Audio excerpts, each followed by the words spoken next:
The National Weather Service in Fort Worth has issued a severe thunderstorm warning for northeastern Tarrant County in north-central Texas, northwestern Dallas County in north-central Texas until 4 p.m. Central Daylight Time. At 3:15 p.m. Central Daylight Time, a cluster of severe thunderstorms was located over Richmond Hills, moving east at 30 miles per hour. Hazard, 60 miles per hour wind gusts and quarter-size hail. Source, radar indicated. Impact, hail damage to vehicles is expected. Expect wind damage to roofs, siding, and trees. Locations impacted include Dallas, Fort Worth, Arlington, Sterling,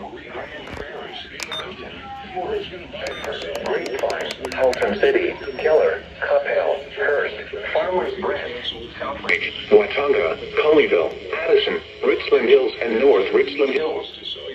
The following highways. 35 between mile markers 433 and 444. 30 between mile markers 49 to 39. This one sounded off as unrecognized message. Now